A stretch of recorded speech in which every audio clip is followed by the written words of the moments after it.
చూడండి ఫ్రెండ్స్, మన బెండకాయ మళ్ళీ పువ్వు పూస్తుంది. ఆకులు అయితే అంత బలంగా లేదు.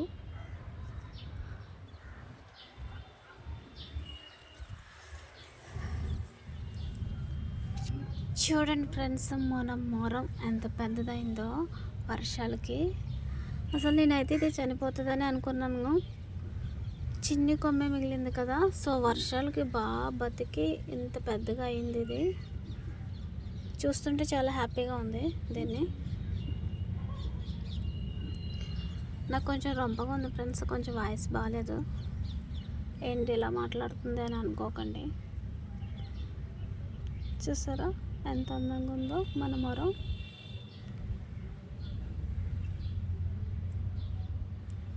చాలా బాగా ఎదిగింది పెద్దగా.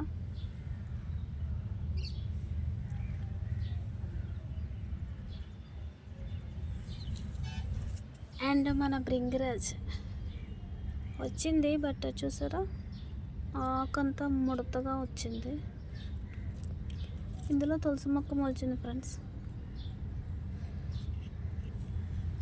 చూడండి, ఉల్లిపాయ పాడైపోయిందని వేస్తే ఇక్కడ మొక్క వచ్చేస్తుంది. చూడండి, మన వెల్లుల్లి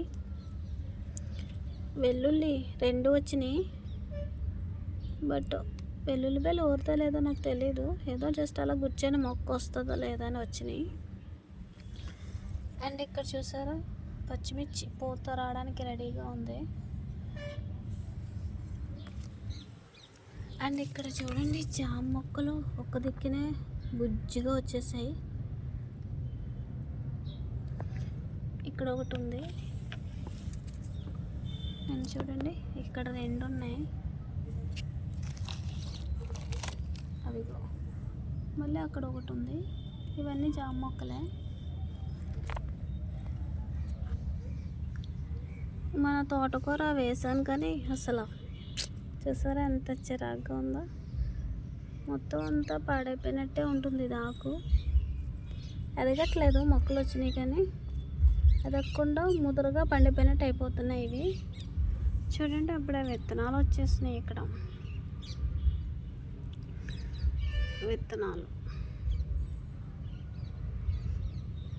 ఈ మొక్కలు వేసి అయితే 1 మంత్ పైన అయింది. అప్పటి నుంచి ఎదగలేదు, అవి అలాగే ఉండిపోయినాయి. చిన్ని బిల్లగన్నేరు మొక్కలు. ఇదేదో లైట్గా ఎదుగుతుంది అంతే. ఇవైతే ఎదగలేదు ఫ్రెండ్స్. మీకు గుర్తుందా, నేను కొమ్మ కప్పెట్టాను తులసి మొక్క. చూడండి, ఇవన్నీ కొమ్మలే,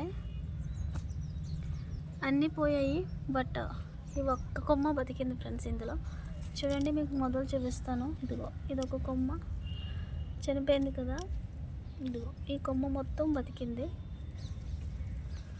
తులసి కొమ్మలు కూడా బతుకుతాయని ఫస్ట్ టైం చూసాను ఫ్రెండ్స్. నేను ఎప్పుడు కొమ్మలకు వచ్చలేదు, మొక్కలు వేసుకోవడం తప్ప. చూడండి ఫ్రెండ్స్, అప్పుడు ఎప్పుడో మీకు కరివేపాకు మొక్క చిగురు వచ్చిందని చూపించాను కదా, ఆ చిగురు అక్కడే ఆగిపోయింది ఫ్రెండ్స్. అస్సలు ఎదగలేదు అసలు ఇది, మరి ఎందుకో తెలీదు.